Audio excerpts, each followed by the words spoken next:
मर्यादा पुरुषोत्तम भगवान श्री राम ने जब रावण का वध करके लंका पर विजय प्राप्त की और विभीषण को लंका का राजा बना दिया, उसके पश्चात सब माता सीता के दर्शनों को व्याकुल हो रहे थे। सबका एक ही प्रश्न था कि माता पिता लंका से कब वापस लौटेंगे। जय श्री राम। हनुमंत, कैसी है सीता? प्रभु, आप पूछ रहे हैं कैसी है माता? इससे अच्छा था आप पूछते कि अभी तक वैद्य ही देह धारण किए हुए हैं। बाढ़ से घायल होकर जिस प्रकार हिरणी छटपटाती है, जल के बिना जिस प्रकार मीन व्याकुल हो जाती है, उसी प्रकार माता अपने प्राणधार के दर्शनों को व्याकुल हो रही हैं। तनिक बताइए तो प्रभु, अब माता को लाने में विलंब किस कारण हो रहा है? अब और विलंब नहीं होगा। अगर आप आज्ञा दें तो मैं अभी पवन वेग से जाकर माता को लेकर आता हूँ। नहीं हनुमंत, इतनी आतुरता, इतना उतावलापन उचित नहीं। अब लंका के राजा महाराज विभीषण है, तुम्हें उनसे इस कार्य के लिए आज्ञा लेनी होगी। प्रभु, तुम और युवराज अंगद महाराज विभीषण के साथ जाओ तथा उनकी आज्ञा से सीता को अशोक वन से मुक्त करवा कर ले आओ। जो आज्ञा अयोध्यानाथ। आइए हनुमंत, जो आज्ञा प्रभु। राम जी को ऐसा करते देख लक्ष्मण जी से रहा नहीं गया। वो देख रहे थे कि प्रभु श्री राम बहुत दुखी और व्याकुल हैं। उन्होंने तुरंत उनसे इस बारे में प्रश्न किया। भैया, आपने मुझे भाभी को लाने क्यों नहीं भेजा? आप नगर में नहीं जा सकते थे, परंतु मैं तो जा सकता था। मैं जानता हूँ आप भाभी के बिना एक एक पल किस प्रकार काट रहे हैं। उन्हें देखने के लिए आप कितने व्याकुल हैं, यह मैं अच्छी तरह से जानता हूँ। हम सब भाभी की प्रतीक्षा कर रहे हैं। इतनी कठिनाइयों के बाद आज यह शुभ घड़ी आई है कि भाभी हमारे पास लौट रही है, किंतु आप इस कार्य में विलंब क्यों कर रहे हैं? भैया, आप मुझे आज्ञा देते तो मैं शीघ्र अतिशीघ्र भाभी को लंका से ले आता। अब तो सब कुछ ठीक है महाराज, विभीषण भी हमारे साथ है। क्यों भैया, क्यों? भगवान श्री राम ने लक्ष्मण की बातों का उत्तर नहीं दिया, बस इतना ही कहा। लक्ष्मण, अग्नि का प्रबंध करना होगा। अग्नि का प्रबंध? पर क्यों भैया? सीता को अग्नि द्वार लांघ कर मेरे पास आना होगा। आपके कहने का क्या तात्पर्य है भैया? भाभी को अग्नि को पार करके आना होगा? भैया, ये अत्याचार है, अन्याय है। भैया, मैं आपका अर्थ समझ गया। इसका अर्थ यह है कि माता सीता को अपनी पवित्रता का प्रमाण देने के लिए अग्नि परीक्षा देनी पड़ेगी। लक्ष्मण, उस सती को जो अपने पतिव्रत धर्म का पालन करने के लिए तीनों लोकों के विजेता रावण के सुख सुविधा और वैभव से भरे महल को छोड़कर अशोक वाटिका में सर्दी, गर्मी, धूप, वर्षा के दुख खुले आकाश के नीचे बैठकर सहती रही। लक्ष्मण, एक राजा की पुत्री, एक चक्रवर्ती राजा की बहू होकर अपने पति के पीछे नंगे पांव वन वन भटकती रही। उसकी पूजा करने के स्थान पर उसकी परीक्षा? किस दोष के लिए भैया, किस दोष के लिए? लक्ष्मण, मेरी बात तो सुनो। नहीं भैया नहीं, मैं इस विषय में एक बात भी नहीं सुन सकता। इस हाय अवस्था में एक अबला नारी को कोई बलपूर्वक हर कर ले गया तो दोषी हो गई। दोषी तो मैं हूँ, जो उनकी बातों से क्रोध में आकर आपकी आज्ञा से विरुद्ध उन्हें अकेला छोड़कर चला गया। उसके लिए उस देवी को जो दुख सहने पड़े, उन सबका दंड मुझे मिलना चाहिए। दोषी वह नहीं, दोषी हम हैं जो उनकी रक्षा न कर सके और अग्नि में जलाई जाए वो निर्दोष नारी। नारी जाति के विरुद्ध इससे बड़ा अन्याय और कोई नहीं हो सकता। और आप यह अन्याय करेंगे तो याद रखिए कि मैं भाभी को अपनी माता समझता हूँ और उनका पुत्र होने के नाते मैं आपके विरुद्ध भी विद्रोह कर सकता हूँ। ऐसा तुमने कैसे समझ लिया कि मैं सीता की परीक्षा ले रहा हूँ या उस पर कोई संदेह कर रहा हूँ? सीता, जो एक क्षण के लिए भी कभी मेरे हृदय से दूर नहीं हुई, जिसे पल पल मैं अपने दिव्य चक्षुओं से निहारता रहा हूँ, उसकी पवित्रता और सतीत्व का प्रमाण कोई और देखा क्या मुझे? लक्ष्मण, किसी पुरुष का अपना हृदय यदि किसी नारी का विश्वास नहीं करता तो उसे दूसरे किसी के प्रमाणों से भी पूर्ण विश्वास नहीं हो सकता। और फिर राम और सीता दो कहाँ हैं? एक ही हैं। मुझे सीता की परीक्षा लेनी हो तो इसका अर्थ है मुझे अपने पर विश्वास नहीं, मुझे अपनी परीक्षा लेनी है। मैं जो बात कह रहा हूं उसमें संदेह और परीक्षा का कोई प्रश्न नहीं है। तुम नहीं जानते, यदि सचमुच की सीता को रावण हाथ लगाता तो उस परम सती के तेज से उसके हाथ जल जाते। ये परीक्षा नहीं है, ये अग्नि द्वार से लांघना, ये सब क्या है पगले? मुझे अग्नि देव से अपनी सीता वापस लेनी है। उसके लिए यह लीला करना आवश्यक है। लीला करना आवश्यक है? अग्निदेव से सीता लेनी है? यह कैसी लीला है भैया? यह क्या घूर रहस्य है? कुछ तो बताइए। तुम सुनो तब तो बताओ ना। तुम तो अपने भैया के विरुद्ध विद्रोह करने की तैयारी कर रहे हो। भैया, आपको मेरी सौगंध है, शीघ्र कहिए यह क्या रहस्य है? सुनो लक्ष्मण, स्वर्ण मृग के आने से पहले मुझे पता चल गया था कि रावण सीता का हरण करने वाला है। और जब एक दिन तुम लकड़ी लेने वन में गए तो मैंने सीता से कहा, सीते, अब वो समय आ गया है जब हमें महत्वपूर्ण नर लीला करनी है। इसके लिए मुझे तुम्हारे सहयोग की आवश्यकता है। कहिए स्वामी, मुझे क्या करना होगा? सीते, जब तक मैं राक्षसों का नाश न कर लूं, तुम्हें अग्निदेव की सुरक्षा में रहना होगा, और जब मेरा कार्य पूर्ण हो जाएगा तब मैं तुम्हें अग्निदेव से वापस ले लूंगा। जो आज्ञानाथ। हे अग्नि देवता, मैं आपकी शरण में आना चाहती हूँ, आप मेरी सहायता कीजिए। माता सीता अग्निदेव से प्रार्थना करती हैं और अग्निदेव प्रकट होते हैं। हे अग्निदेव, मैं सीता को कुछ काल के लिए आपके संरक्षण में छोड़ता हूँ, आप देवी की रक्षा कीजिए। अहोभाग्य है मेरे प्रभु, आपने जो मुझे ये सेवा का अवसर दिया, आप निश्चित रहिए, मैं देवी सीता की सदैव रक्षा करूंगा। देवी सीता मेरे संरक्षण में सदैव सुरक्षित रहेंगी। आइए देवी।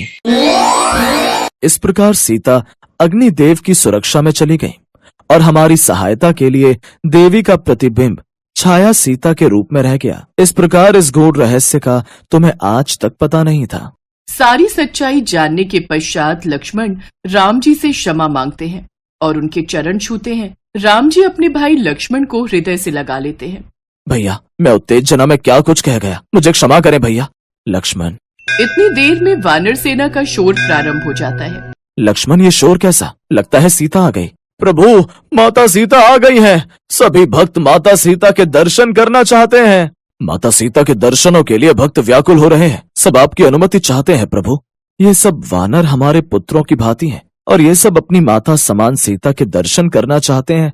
इन सबको देवी सीता के दर्शन अवश्य होंगे, इसलिए देवी सीता से कहिए कि वह पालकी से उतरकर पैदल ही आगे आए। प्रभु श्री राम की आज्ञा लेकर हनुमान जी माता सीता की पालकी को धरती पर रखवाते हैं। पालकी को रखने का स्थान दीजिए, आगे से हट जाइए। देखिए, कोलाहल मत कीजिए, शांत हो जाइए। माता सबको दर्शन देंगी, सबको माता सीता के दर्शन होंगे। सब भीड़ पालकी के आगे से हट जाती है। माता सीता पालकी में से निकलती हैं। उनकी आंखों से अश्रुधारा बह रही थी। वे प्रभु श्री राम की ओर देखती हैं। राम जी भी उन्हें देखने के लिए कब से व्याकुल थे। दोनों एक दूसरे की तरफ देखते हैं और दोनों की आंखों से आंसू बह जाते हैं। तभी राम जी माता सीता को इशारा करते हैं कि वे अग्नि को लांघकर उनके पास आएं। माता सीता भी मुस्कुरा देती हैं, क्योंकि वह भी इस लीला को जानती थी। उन्हें भी अग्निदेव की सुरक्षा से वापस लौटना था। माता सीता के रूप में उनकी माया अग्निदेव के पास जाने लगती है।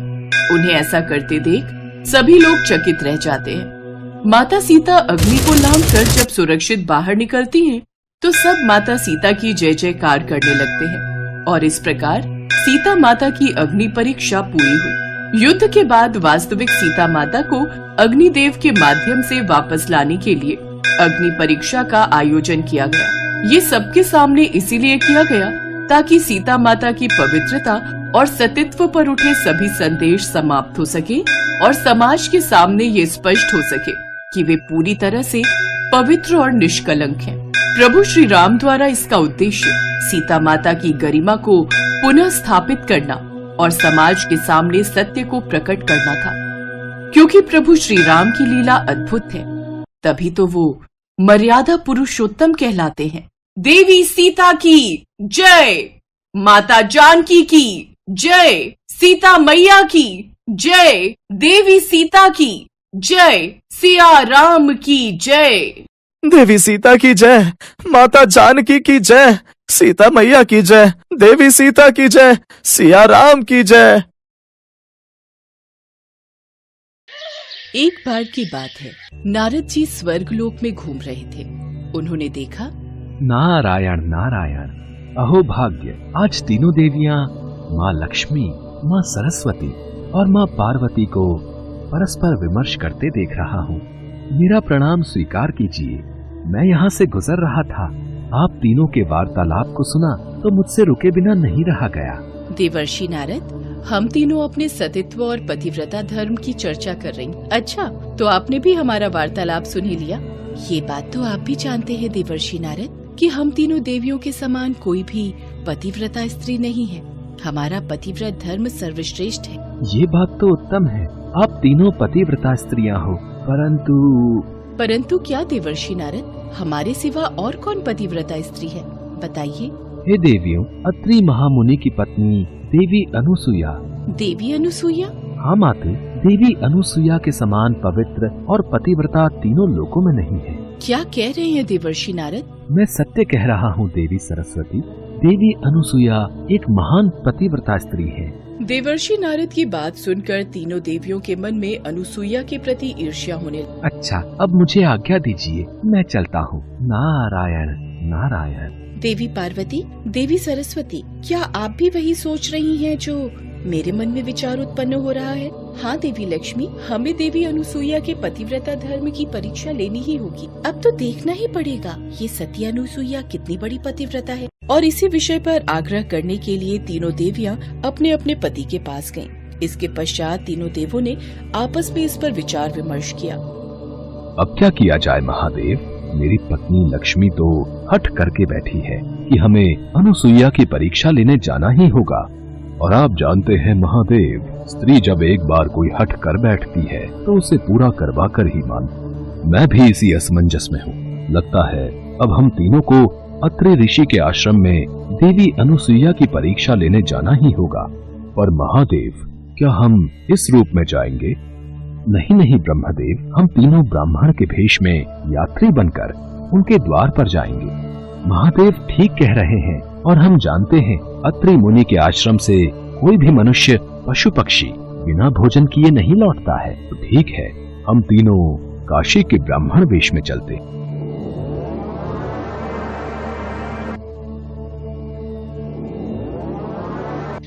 हाँ महादेव, आश्रम तो सामने है। अब बताइए हमें क्या करना है? सामने से वो पेड़ों की बूटियां, पत्तियां और कुछ कंकड़ पत्थर अपनी झोली में डाल लो। प्रणाम मुनिवर, आइए, अत्रि ऋषि के आश्रम में आपका स्वागत है। हम काशी नगरी से आए हैं और तीर्थ यात्रा पर निकले हैं, इसलिए हम अत्रि ऋषि और देवी अनुसुईया से भेंट करना चाहते हैं।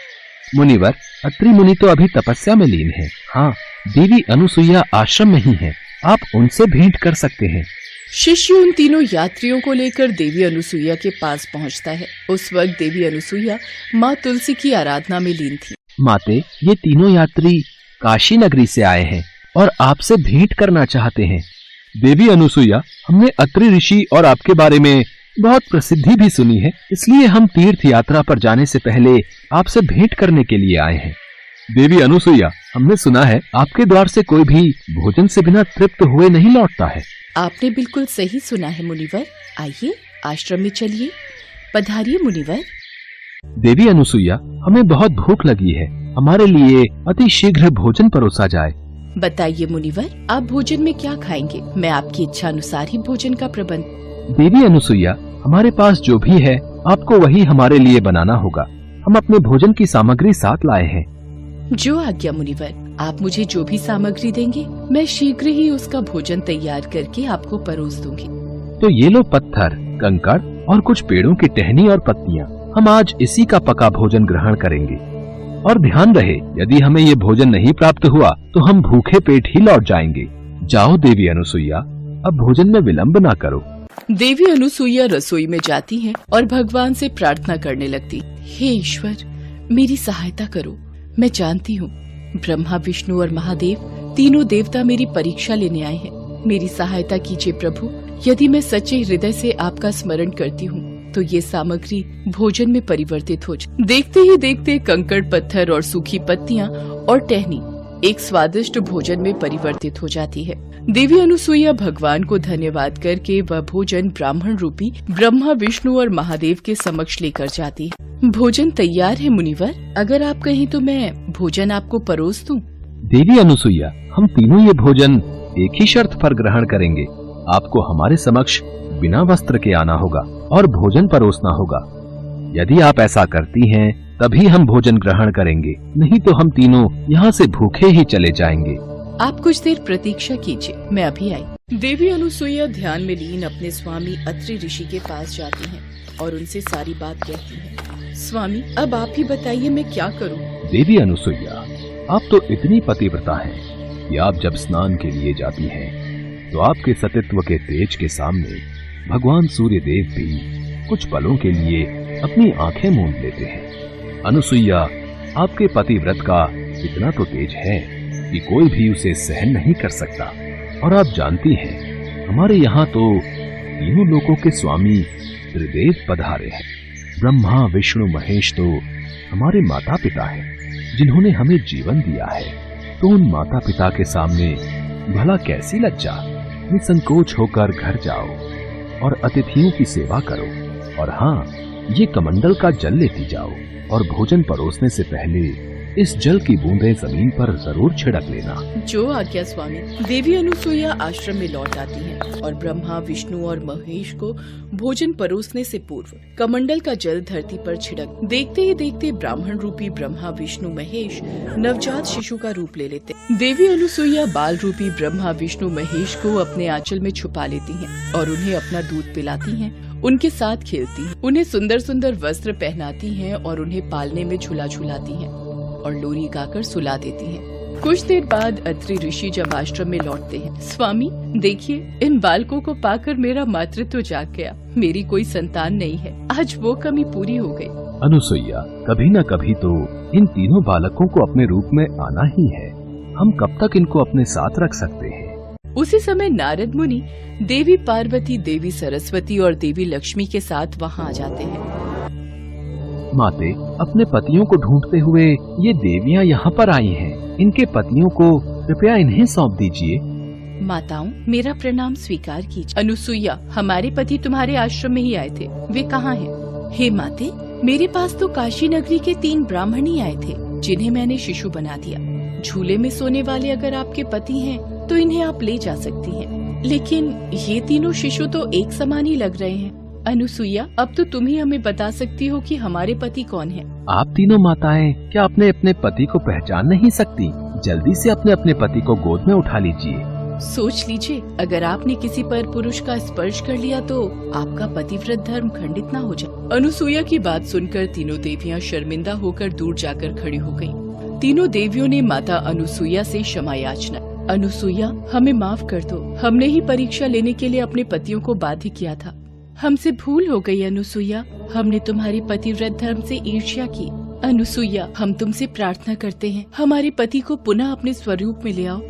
माता अनुसुईया ने जब देखा कि तीनों देवियां दुख से व्याकुल हो रही हैं, तो उन्होंने त्रिदेवों को उनका रूप प्रदान किया।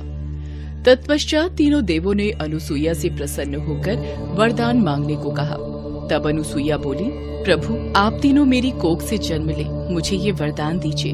देवी अनुसुईया, हम तीनों तुम्हारी ही कोख से जन्म लेंगे और सृष्टि में आपका नाम माँ सती अनुसुईया के नाम से प्रख्यात होगा।